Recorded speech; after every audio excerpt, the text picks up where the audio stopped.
하나님의 말씀 같이 보겠습니다. 하나님의 말씀 사무엘상 25장 13절에서 19절까지 말씀 보겠습니다.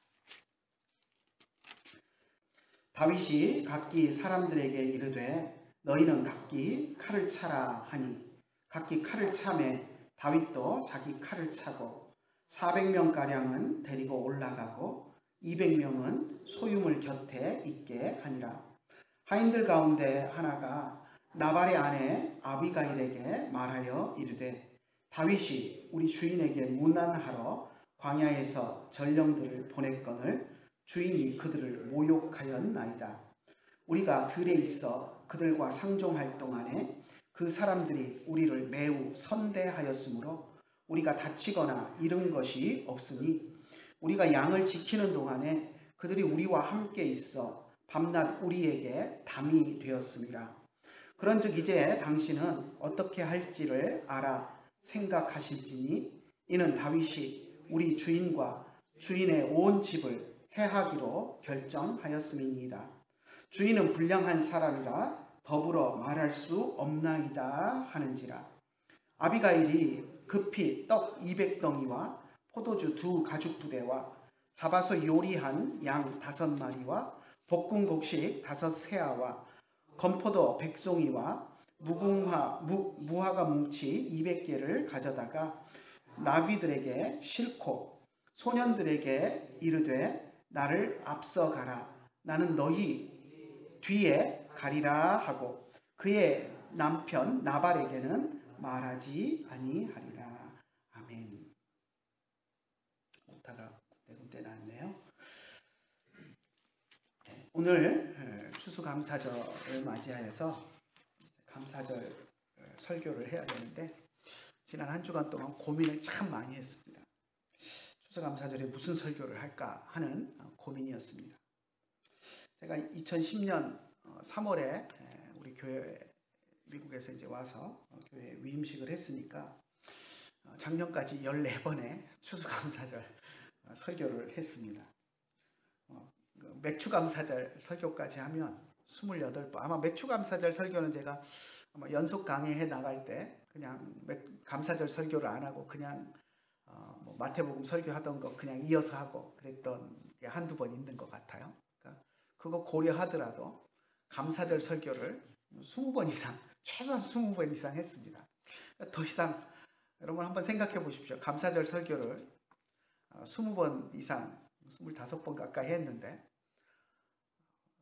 미천이 다 바닥을 나가지고 더 이상 감사절 설교를 뭘 할까 하는데 아무래도 머릿속에 떠오르는 게 옛날에 했던 것밖에 안 떠오르고 생각나서 보면 지난 몇 년 전에 또 했던 본문이고 그래서 고민을 하다가 참 많은 고민을 했습니다. 그래서 또 했던 걸 또 하기도 그렇고 그래서 고민을 했는데 고민하던 중에 문득 나발의 이야기가 떠올랐습니다. 아비가일과 나발의 상황이 떠오르고 그 속에서 나발은 똑같은 부부로서 똑같은 상황이었는데 나발은 감사하지 못하고 아비가일은 감사했던 그 모습을 보면서 같은 상황이라도 어떤 사람은 감사하고 어떤 사람은 불평하고 하는 그 내용들을 보면서 이걸 가지고 설교해야 되겠다라고 생각을 했습니다. 그래서 오늘 나발과 아비가일의 이야기를 통해서 우리가 어떻게 감사해야 하는가 하는 것들을 한번 생각해 보고자 합니다. 똑같은 상황 속에서 어떤 사람은 감사하고 어떤 사람은 불평하는가 하는 그것들, 또 감사하는 자와 감사하지 못하고 불평하는 사람들의 삶의 결과에 어떤 차이가 있는가 하는 것들을 한번 살펴보고자 합니다. 나발은 마온이라는 곳에 사는 사람이었습니다. 그리고 멀지 않은 곳, 마온에서 멀지 않은 갈멜이라는 곳에서 가축을 쳤습니다. 그러니까 갈멜 그러면 갈멜산이 제일 먼저 떠오르는데요.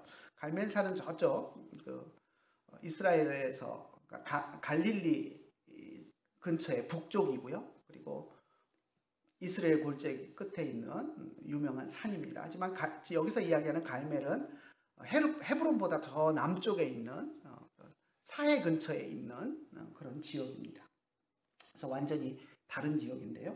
아무튼 마온에서 살면서 그 인근의 갈멜에서 크게 양떼를 치고 또 염소를 치고 하는 목축을 크게 하는 그런 부자였습니다. 성경에 보니까 양이 3,000마리고 염소가 1,000마리였다라고 이야기합니다. 엄청난, 그 당시로 보면 엄청난 부자였습니다. 나발이 사는 곳이, 그런데 다윗이 사울 왕을 피해서 도망 다닐 때 상당 기간 머물러 있었던 십광야와 아주 가까운 그런 곳이었습니다.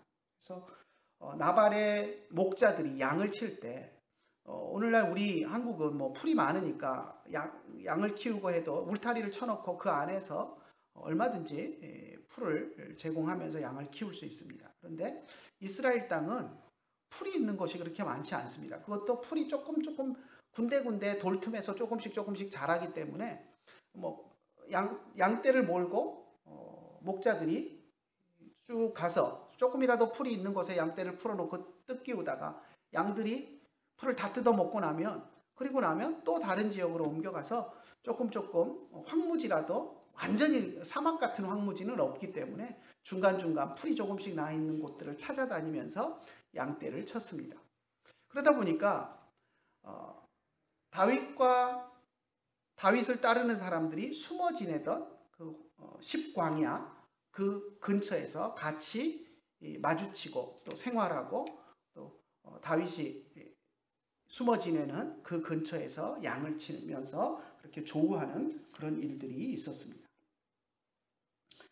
다윗은 도망 다니는 신세였지만 상당히 많은 무리들을 이끌고 다녔습니다.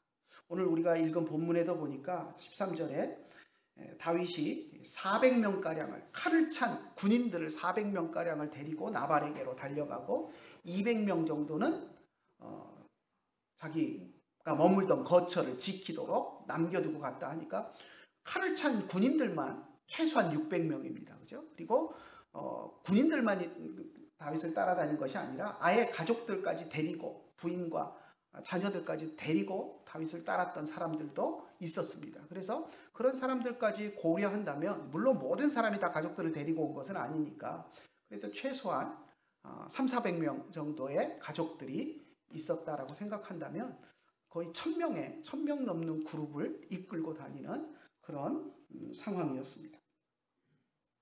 다윗의 부하들 가운데는 싸움에 능한 사람도, 용사들도 많이 있었고요. 그러다 보니 다윗이 머무는 십광야 근처에는 가축을 노리는 좀도둑들이 있을 수가 없었습니다. 좀도둑질을 하다가도 다윗과 무장한 군인들이 있는 것을 보고 무서워서 달아나 버렸을 것이고요.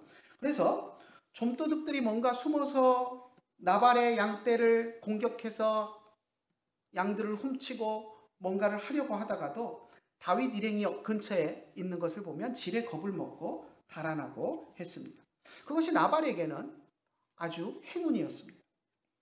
사실 좀도둑들이 기승을 부리면, 그래서 가축들을 약탈해가고 하면 손해가 많이 발생했을 것입니다. 그런데 다윗 일행의 덕을 상당히 본 것입니다. 또 다윗 일행이 자신들의 그렇게 도망 생활을 하면서 생활이 많이 어려웠을 것입니다. 광야에 먹을 것이 어디 있겠습니까? 그런데 1,000여 명이나 되는 사람들이 한꺼번에 이동하고 숨어 지내면서 참 먹을 것 구하기도 힘들었을 것입니다. 그럼에도 불구하고 다윗 일행은 좀도둑들처럼 남의 것을 약탈하거나 하지는 않았습니다. 그래서 나발의 목자들이 가까이 있어도 단 한 번도 그들에게 행패를 부리거나 찾아가서 부당한 요구를 하거나 한 적이 없었습니다. 어떤 민폐도 끼치지 않았습니다. 그런데 나발은 다윗과 그 일행이 그렇게 보여줬던 그 호의에 대해서 아무런 한 번도 감사를 표하지 않았습니다. 그런데 그러다가 이제 나발의 집에 양털을 깎는 날이 다가왔습니다. 양을 키우는 사람들은 양털을 깎는 날이 어떻게 보면 농사 짓는 사람들의 추수와 같은 때라고 이야기를 합니다. 양털을 깎아서 그 양털을 또 팔아서 이제 수익을 챙기고 하기 때문에 양털을 깎는 날이 여러분 양털 깎는 걸 한번 보신 적 있으십니까? 양이 보통 이렇게 보면 우리가 퐁퐁퐁퐁싱한데 양털을 깎으면 양 한 마리에서 그 털 뭉치가 엄청나게 나옵니다. 그리고 이렇게 복실복실하던 양이 털 다 깎아 놓고 나면 뼈대만 뿅 나와가지고 정말 볼품이 없는데, 그렇게 양을 2,000마리를 양을 한번 털을 깎아서 그걸 모아가지고 판다고 생각해 보십시오. 그럼 엄청난 수입이 들어오는 날입니다. 잔치날입니다. 그러니까 동네 잔치를 하는 날입니다. 뒤에 보면 나발이 양털을 다 깎고 나서 보면 그 나발이 이제 술을 먹고 쓰러져 있는 그 장면을 묘사하는 성경 구절을 보면 왕의 잔치처럼 잔치를 베풀고 먹고 취하여서 쓰러져서 잤다라고 표현하는 것을 볼 수 있습니다. 그만큼 큰 성대한 양털을 깎고 성대한 잔치를 벌였습니다. 완전히 동네 잔치였습니다. 이렇게 풍성한 잔칫날이 되자 다윗은 그동안은 나발에게 아무런 요구도 피해도 주지 않았지만 이제 자기 부하들을 나발에게 보내서 정중하게 인사하고 이 풍성한 잔치날에 우리들에게도 좀 먹을 것을 나누어 주십시오 하는 그런 부탁을 했습니다. 한번 읽어볼까요? 5절과 6절 한번 읽어봅시다. 오늘 우리가 읽은 본문은 아닌데 상당히 앞에 부분인데 5절과 6절 한번 같이 읽어봅시다. 다윗이 이에 소년 10명을 보내며 그 소년들에게 이르되 너희는 갈멜로 올라가 나발에게 이르러 내 이름으로 문안하고 그 부하게 사는 자에게 이르기를 너희는 평강하라. 내 집도 평강하라. 내 소유의 모든 것도 평강하라. 인사하게 했습니다. 유명한 구절이죠. 우리 평안 나눔할 때 히브리어로 우리 했던 인사입니다. 너는 평강하라. 그죠? 베아타 샬롬, 우베이트카 샬롬, 베콜아시에르레카 샬롬. 우리 엄청나게 해서 머릿속에 완전히 들어와 있는 그 구절입니다. 이렇게 평안의 인사를 전하게 하고 그리고 나서 부탁을 하는데요. 7절과 8절도 한번 읽어봅시다. 내게 양털 깎는 자들이 있다 함을 이제 내가 들었노라. 내 목자들이 우리와 함께 있었으나 우리가 그들을 해하지 아니하였고 그들이 갈멜에 있는 동안에 그들의 것을 하나도 잃지 아니하였나니. 자, 같이 있었던 일을 이야기하고 있죠. 지금 내가 너희들 양털 깎는다는 소문을 내가 들었다. 잔칫날 아니냐 하는 것입니다. 그런데 그 양털 깎는다는 얘기를 들었는데 그 양을 칠 때 너희 목자들이 양떼와 함께 양을 먹이러 다닐 때 우리와 함께 공존했었다. 그 이야기를 합니다. 그런데 우리가 그들을 해하지 않았고 한 번도 해코지한 일이 없고 그래서 우리가 그 곁에서 또 지켜주는 역할을 해서 좀도둑들도 없었고 맹수가 와도 우리 군사들이 무찔러서 너희 양떼 피해가 가지 않도록 우리가 했었다. 그래서 우리와 함께 있는 동안에 너희들이 잃은 것이 하나도 없다. 우리가 그만큼 호의를 가지고 일부러 우리가 보호자가 돼주겠다 이렇게는 하지 않았지만 그래도 같이 있으면서 어려움이 있으면 우리가 도와주면서 그래서 양떼를 안전하게 하는데 우리가 상당히 기여한 바가 있다라는 것을 이야기를 했습니다. 자, 8절 볼까요? 내 소년들에게 물으면 그들이 내게 말하리라. 네가 모르면 물어봐라 목자들한테. 그러면 그렇게 분명하게 이야기할 거다. 그런즉 내 소년들이 내게 은혜를 얻게 하라. 우리가 좋은 날에 왔은즉 내 손에 있는 대로 내 종들과 내 아들 다윗에게 주기를 원하노라 하더라. 그러니까 잔칫날이니까 우리가 그동안 잘 지냈고 우리가 좀 도와준 측면도 있고 그러니까 잔칫날에 음식한 거 우리들 진짜 광야에서 도망 다니느라고 먹지도 못하고 많이 힘들게 사는데 그래도 같이 이웃인데 잔칫날이라고 하니 우리들에게도 좀 먹을 것을 제공해주면 좋겠다라는 그런 청을 정중하게 했습니다. 여러분 같으면 어떻게 했겠습니까? 인지상정 잔칫날인데 음식도 많이 하고 온 동네 잔치를 하는데 그동안 또 도와준 것도 있고 하니까 같이 이렇게 베풀면서 살아가는 것이 삶의 지혜일 것입니다. 그런데 다윗이 지금까지 그런 일들에 대해서 어떤 보상이나 대가도 나발에게 요구하지 않고 살아왔지만 이제 잔칫날이 되어서 우리도 좀 생각해 달라라고 정중하게 요청했는데 나발에게 조금이라도 다윗에게 대한 감사의 마음이 있었다면 아마 그 요청을 거절하지 못했을 것입니다. 그런데 나발에게는 그런 마음이 전혀 없었습니다. 만약에 그동안 무심코 생각하지 못하고 살 수는 있었을 거예요. 그죠? 고마운 일들이 있었지만 내가 전혀 그걸 느끼지 못하고 그냥 그 사람들 거기 살면서 그냥 뭐 일어난 일이니까 그렇게 했겠지 하고 별 생각 없이 지내버렸다면 그동안은 감사의 표현을 잊고 살았을 수도 있습니다. 그런데 다윗이 잔칫날에 그렇게 정중하게 부탁을 해오면 아 그래 그동안 도움도 꽤 받았는데 내가 아무 감사 표시도 못하고 살았구나 하는 마음이 든다면 그 정중한 요청에 호응해서 또 음식도 싸서 보내고 하는 호의를 베풀었을 수 있을 것입니다. 그 감사의 마음을 그렇게 전할 수 있었을 것입니다. 하지만 나발에게는 다윗과 그의 사람들에 대한 감사의 마음을 전혀 없었습니다. 다윗이 어떻게 다윗의 소년들에게 대답했는가 한번 볼까요? 10절과 11절 한번 같이 읽어봅시다. 나발이 다윗의 사환들에게 대답하여 이르되 다윗은 누구며 이새의 아들은 누구냐? 요즘에 각기 주인에게서 억지로 떠나는 종이 많도다. 내가 어찌 내 떡과 물과 내 양털 깎는 자를 위하여 잡은 고기를 가져다가 어디서 왔는지도 알지 못하는 자들에게 주겠느냐 한지라. 아주 호되게 거절을 했습니다. 다윗이 누구냐라고 이야기를 합니다. 근데 다윗이 누군지 몰라서 이렇게 물은 게 아닙니다. 그 다음에 뭐라고 이야기합니까? 이새의 아들이 누구냐. 그러니까 다윗이 이새의 아들이라는 것도 알고 있습니다.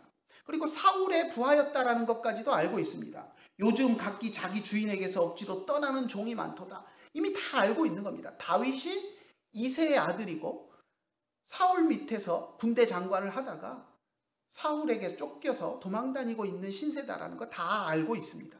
그러니까 이렇게 얘기를 하는 겁니다. 그런데 비아냥거리면서 다윗이 자기 주인을 떠나서 배반하고 떠난 것처럼 이렇게 비아냥거리면서 이야기를 했습니다. 그리고는 자기가 음식을 많이 만들었지만 잔치 음식이 있지만 너 같은 사람에게는 줄 것이 하나도 없다라고 하면서 아주 야박하게 거절을 했습니다. 나발의 이 말이 다윗의 심기를 건드렸습니다. 이 말을 전해 들은 다윗이 자기 소년들을 무장시켰습니다. 그리고 다윗과 함께 했던 이 대부분의 사람들이 많은 사람들이 군인 출신의 그런 용맹스러운 사람들이었기 때문에 이들이 무장하고 나발에게 간다라는 것은 나발의 집에 상당한 위기를 자초하는 그런 일이었습니다. 그 수도 상당했습니다. 우리 13절에 아까 보니까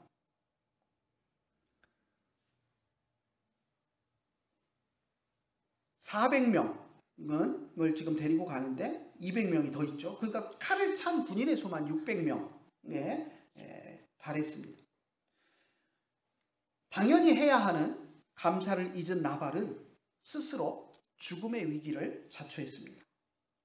400명의 무장한 군사가 나발의 집을 친다면 나발의 집은 남아나는 것이 없었을 것입니다. 다윗은 나발의 집을 완전히 멸망시킬 작정을 했습니다. 21절을 한번 읽어보면요, 그 내용이 나오는데요. 다윗이 나발을 치기로 작정하고 했던 말이 저 뒤에 21절에 소개가 됩니다. 21절과 22절 한번 같이 읽어보겠습니다. 다윗이 이미 말하기를 내가 이자의 소유물을 광야에서 지켜 그 모든 것을 하나도 손실이 없게 한 것이 진실로 허사라. 그가 악으로 나의 선을 갚는도다. 내가 그에게 속한 모든 남자 가운데 한 사람이라도 아침까지 남겨두면 하나님은 다윗에게 벌을 내리시고 또 내리시기를 원하노라 하였더라. 얼마나 화가 났는지 이 표현을 통해서 우리는 알 수 있습니다.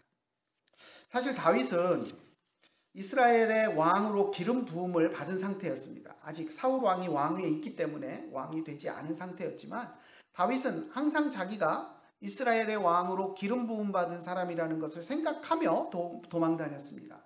그래서 도망 다니면서도 보면 이스라엘 백성들이 이민족들에게 괴로움을 당하고 있는데 사울 왕이 그 문제를 해결해 주지 못해서 고통받고 있는 도시가 있으면 다윗이 도망 다니다가 그 소식을 듣고 자기 군사들을 데리고 가서 같이 도망 다니던 군사들을 데리고 가서 그 성을 구원하기도 하고 하는 그런 일들을 했었습니다. 아무로 도와주고 나서 대가를 바라거나 한 것이 아니라 이스라엘 백성이 고통받는다는 것을 소식을 들으면 달려가서 그렇게 도움을 주고 했었습니다. 마찬가지로 나발과 함께 그 지역에 머물면서도 나발도 이스라엘 사람이고 또 이스라엘 사람이 도둑으로부터 또 맹수로부터 그 소유의 위험을 당하게 되면 아무 조건이나 대가 없이 가서 도와주고 그들을 지켜주고 하는 일들을 했었습니다.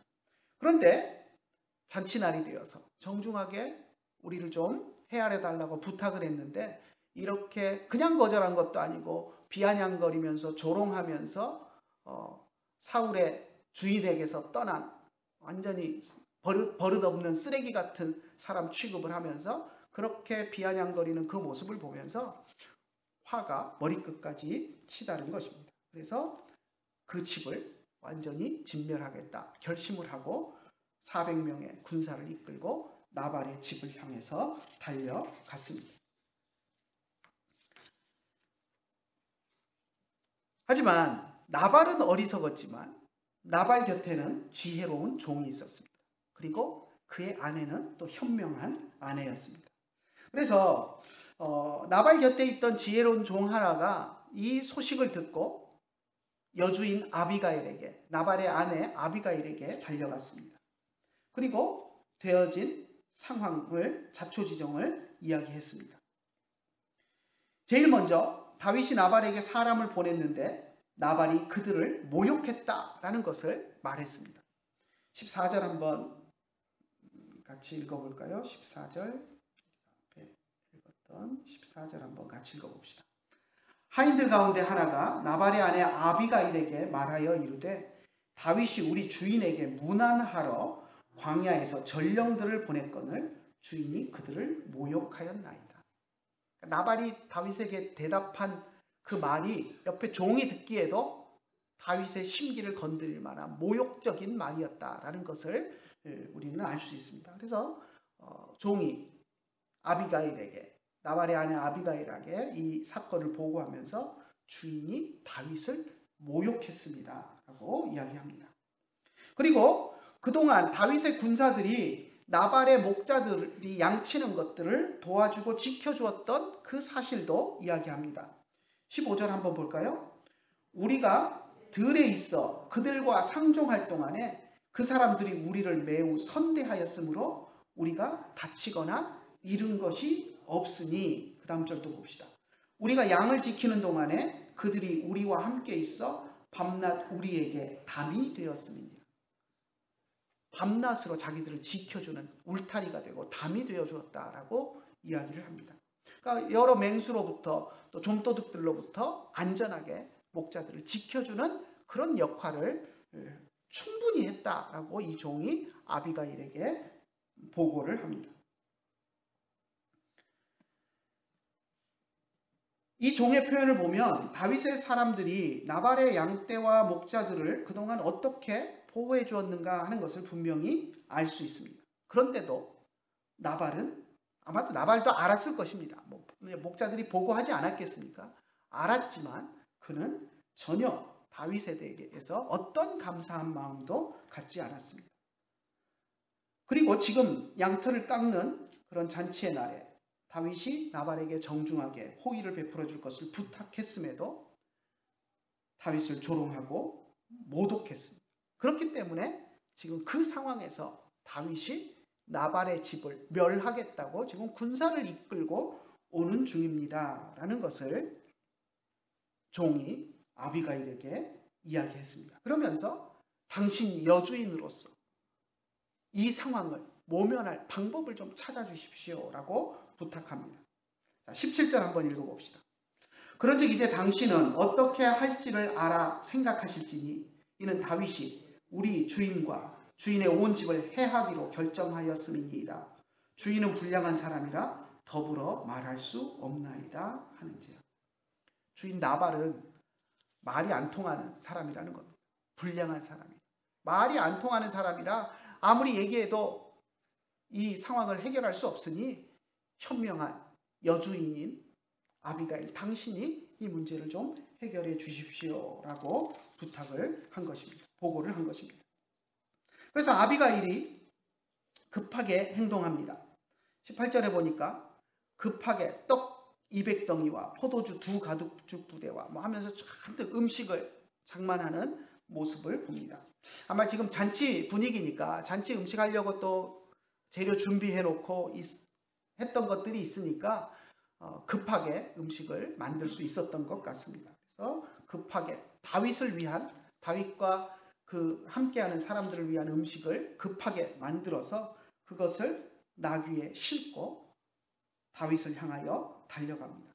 다윗이 군사를 이끌고 오는데 빨리 가서 만나서 그 마음을 풀어주기 위해서 그렇게 달려갔습니다. 근데 아마 짐을 싣고 가니까 늦어질 것 같으니까 종들을 몇 명 앞에 먼저 보내면서 다윗을 만나면 내가 음식을 준비해가지고 오고 있다고 이야기해라 라고 하면서 맨몸으로 그들을 먼저 보내는 그런 현명한 또 결정도 합니다.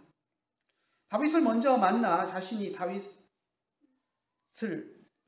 먼저 그들이 만나서 아비가일이 뒤에 오고 있다라는 것을 알리도록 한 것입니다. 그래서 그렇게 조치를 취했고요. 그리고 나발에게는 알리지 않았습니다. 아비가일도 자기 남편 나발은 미련한 사람이고 이걸 보고해봐야 아무 해결점을 찾을 수 없다라는 것을 생각했던 것 같습니다. 그래서 아비가일은 그렇게 음식을 가지고 가서 길에서 다윗을 만났습니다. 그리고 다윗 앞에 엎드렸습니다. 감사를 잊었던 남편 나발의 잘못에 대해서 다윗에게 용서를 구했습니다.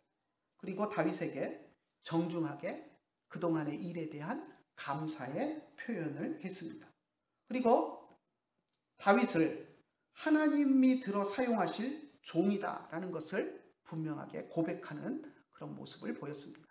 그러니까 아비가일도 다윗을 알고 있었던 거죠. 그러니까 다윗이 전 이스라엘 백성들이 다윗을 모를 수가 없었던 것이 이미 어린 시절부터 골리앗이라는 블레셋의 엄청난 장수를 무찔렀던 이스라엘의 영웅이었습니다. 그러니 다윗을 모를 수가 없죠. 다윗이 골리앗을 무찔렀고 그는 이새라는 사람의 아들이고 사울의 또 군대 장관으로서 많은 전쟁을 했던 사람이었다라는 것을 온 이스라엘이 다 알고 있었고 아비가일도 그것을 알고 있었습니다. 아마도 아비가일은 사무엘 선지자가 다윗에게 기름을 부었다라는 것도 알고 있었던 듯합니다. 그렇지 않고는 이런 고백이 쉽게 나오지 않을 텐데 한번 볼까요? 사무엘상 25장 28절 한번 봅시다. 아비가일이 다윗에게 어떻게 이야기했는지 28절 한번 같이 읽어봅시다. 여호와께서 반드시 내 주를 위하여 든든한 집을 세우시리니 이는 내 주께서 여호와의 싸움을 싸움이시며 내 주의 일생에 내 주에게서 악한 일을 찾을 수 없음이니이다. 여호와께서 반드시 다윗을 위하여 든든한 집을 세우실 것이다. 이것은 다윗이 왕으로 기름 부음을 받았다라는 것을 모르면 이렇게 고백하기가 쉽지 않을 것 같아요. 뭐 성경에 알았다 몰랐다 이야기가 안 나오니까 뭐라고 확실히는 이야기할 수 없겠지만 아마도 알고 하는 고백이 아닌가 싶습니다. 또 내 주께서 여호와의 싸움을 싸우십니다 라고 이야기합니다. 다윗이 지금 도망 다니고 있지만 이것은 여호와의 싸움이다. 다윗이 지금 싸우고 있는 사울과 싸우고 있는 그런 것들은 여호와의 싸움을 하고 있는 것이다 라고 표현했고요. 내 주의 일생에 내 주에게서 악한 일을 찾을 수 없습니다. 지금 다윗이 사울을 떠나서 이렇게 돌아다니고 있지만 그게 악한 일이 아니라는 겁니다. 아까 나발은 뭐라고 이야기했습니까? 나발이 10절에서 이야기할 때는 다윗은 누구며 이새의 아들은 누구냐? 요즘에 각기 주인에게서 억지로 떠나는 종이 많도다 라고 하면서 사울을 떠나 지금 도망다니고 있는 다윗이 주인을 버리고 도망한 죄인인 것처럼 그렇게 취급을 했습니다. 그런데 아비가일은 내 주에게서 악한 일을 찾을 수가 없습니다. 사울에게서 도망다니고 있지만 그것은 악한 일이 아니다라고 표현을 하고 있는 것을 보게 됩니다. 나발과 아비가일은 어떻게 보면 운명 공동체입니다. 그렇지 않습니까? 남편과 아내. 나발은 아비가일의 남편이고 아비가일은 나발의 아내입니다. 한 집안의 주인이고 여주인입니다. 그러면 그 집이 몰락하면 같이 몰락하는 겁니다. 운명 공동체입니다. 그리고 같은 일을 경험했습니다. 나발의 목자들이 경험했던 것은 결국 나발의 일이고 아비가일의 일입니다. 똑같은 상황 속에 지금 놓여 있습니다. 같은 일을 겪었고 같은 상황 속에 있습니다. 하지만 그들의 태도는 완전히 정반대였습니다. 나발은 미련하게도 다윗에게 감사해야 하는 상황에서 감사를 잊었습니다. 감사를 잊었을 뿐만 아니라 다윗을 조롱하며 다윗에게 불평했습니다. 감사해야 할 상황에서 감사 대신 불평하는 사람은 나발처럼 답이 없는 사람입니다. 그 종들조차도 나발은, 우리 주인 나발은 불의한 사람이다. 답이 없는 사람이라는 겁니다. 아무리 선한 것으로 이야기하고 지혜로운 조언을 해도 먹혀 들어가지 않는 답이 없는 어리석고 무식한 사람이다라고 이야기합니다. 나발처럼 답이 없는 사람이 되지 맙시다. 감사를 잊은 사람은 감사할 상황 속에서도 불평거리를 찾습니다. 나발과 같은 사람이 되는 것입니다. 다윗에게 나발이 불평할 것이 없었습니다. 그런데 다윗이 사울을 떠났다는 것을 가지고 나발은 다윗을 조롱하고 다윗을 향해서 불평을 늘어놓았습니다. 하지만 똑같은 상황에서 그의 아내 아비가일은 다윗이 한 일에 대해서 분명한 감사를 표했습니다. 자신이 상황을 알지 못해서 감사 표현을 제때 하지 못했던 것에서 대해서 용서를 구했고 다윗은 하나님이 세운 사람이고 하나님의 사람으로서 흠이 없을 뿐만 아니라 앞으로 하나님께서 다윗의 집을 든든히 세우시고 다윗을 통해서 놀라운 일을 하실 것이다 라는 고백을 함께 했습니다. 이처럼 지혜로운 사람에게는 항상 감사의 마음이 있습니다. 그리고 그 감사를 표현할 수 있는 겸손한 마음이 있습니다. 그것이 지혜로운 사람의 모습입니다. 오늘 우리는 추수감사주의를 맞이했습니다. 작게는 지난 1년을 돌아보고 또 더 크게는 우리의 삶의 전체를 돌아보면서 하나님께 감사하는 여러분들이 되시기를 간절히 축원합니다. 감사를 표현하는 여러분들이 되시기 바랍니다. 마음속에 감사가 아무리 있어도 겉으로 표현하지 않으면 그 감사는 감사가 될 수 없습니다.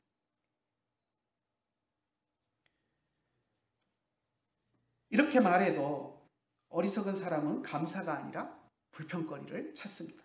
지난 1년 동안 내가 건강도 안 좋았고 이런 일도 안 됐고 저런 일도 안 됐고 한 일에 대한 성과가 없었는데 내가 뭘로 하나님께 감사해? 하나님이 내게 해주신 게 없는데 하면서 불평거리를 찾습니다. 하나님이 어떻게 나에게 이럴 수가 있어? 지난 1년 돌아보니 하나님은 나에게 아무것도 아니셨어. 어떻게 이럴 수가 있어? 하면서 불평거리를 찾는 사람들이 있습니다. 불평하는 사람들은 하나님에 대해서 불평하는 것이 아니라 또 눈에 보이는 사람들에게도 불평합니다. 아내에게 불평하고 남편에게 불평하고 자녀들에게 불평하고 스승에 대해서 불평하고 목사에 대해서 불평하고 옆에 있는 교우들에 대해서 불평하고 이웃에 대해서 불평하고 불평이 끊이지 않습니다. 하지만 지혜로운 사람의 입술에는 감사가 있습니다. 하나님에 대한 감사는 물론이고 주변 사람들에 대한 감사가 있습니다. 아내에 대한 감사, 남편에 대한 감사, 스승에 대한 감사, 목회자에 대한 감사, 부모님에 대한 감사, 자녀들에 대한 감사, 또 함께 신앙생활하는 교우들에 대한 감사, 이웃에 대한 감사, 만나는 사람들마다 감사를 표현하고 감사한 것들을 입술로 고백하며 살아갑니다. 그것이 지혜로운 사람들의 모습입니다. 추수감사절을 맞이해서 하나님께 감사하는 여러분들이 되시기를 간절히 축원합니다. 내가 처한 상황 속에서 불평거리를 찾지 말고 감사거리를 찾으십시오. 하나님이 감사할 때 여러분의 삶에 복 주실 줄로 믿습니다. 그리고 하나님뿐만 아니라 옆에 있는 사람들에게도 감사하는 추수감사절이 되기를 원합니다. 마음속에 아무리 큰 감사가 있어도 표현 안 하면 그 감사는 효과를 발휘하지 못합니다. 마음속에 큰 감사가 있는지 불평이 있는지 표현 안 하면 알 수가 없습니다. 아무리 고마운 마음을 갖고 있어도 입으로 이야기하지 않고 행동으로 표현하지 않으면 그것은 발휘되지 않습니다. 우리 옆에 있는 분들 한번 쳐다보면서 한번 고백 한번 해봅시다. 옆에 있어 주셔서 감사합니다. 옆에 있어 주는 것만 해도 얼마나 감사합니까? 저도 참 감사 표현을 잘 못하는 사람 중에 하나입니다. 우리 아내에게도 감사하다는 말 지난 1년 돌아보면 고맙다는 말 한 번도 안 했던 것 같아요. 아무튼 그만큼 감사 표현을 잘 못하는 사람인데 성도 여러분들에게도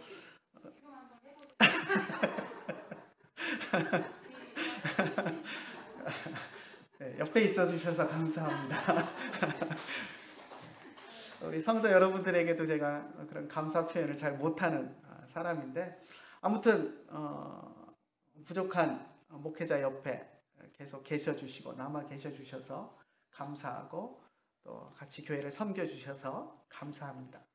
우리 하나님께도 감사하지만 옆에 있는 오늘 집에 돌아가셔서 남편에게도 옆에 있어 주셔서 감사합니다. 아내에게도 옆에 있어 주셔서 감사합니다. 또 자녀들이나 부모님이나 손자 손녀들에게도 내 손자여서 내 옆에 있어줘서 고마워 감사합니다 하고 표현할 수 있는 여러분들이 되시면 참 좋겠습니다. 감사를 표현하는 우리들이 되어서 오늘 추수감사절을 맞이하면서 하나님께 감사하고 또 주변에 있는 사람들에게도 감사할 수 있는 마음을 갖는 우리들이 되기를 간절히 축원합니다. 기도하겠습니다. 하나님 아버지 은혜를 감사합니다. 저희들을 사랑하여 주시고 오늘도 주님 앞에 나와서 예배 드릴 수 있도록 인도하여 주심을 감사를 드립니다. 우리가 추수감사절을 맞이하여서 지난 1년을 돌아보고 또 우리의 삶을 돌아보면서 또 하나님 앞에 감사하는 절기가 될 수 있도록 인도하여 주시고 또 그동안 감사의 표현을 못했던 주변을 돌아보며 또 가장 가까이 있는 아내에게 남편에게 또 가족들에게 부모와 자녀들에게 옆에 있어줘서 감사하고 내 가족이 되어주셔서 내 아내가 되고 내 남편이 되어서 옆에 있어 주어서 감사하다라고 표현할 수 있는 오늘 하루가 될 수 있도록 인도하여 주시옵소서. 늘 우리의 삶에 하나님을 향한 감사, 옆에 있는 이웃을 향한 감사가 넘치는 삶이 될 수 있도록 우리의 삶을 인도하여 주시옵소서. 오늘도 함께하여 주심을 감사드리며 우리 주 예수님의 이름으로 기도드리옵나이다. 아멘. 우리 기쁨 나누하겠습니다. 제홉 아샤 리 엘로힘 콜 하쇼메아 이츠학 리. 기도하겠습니다.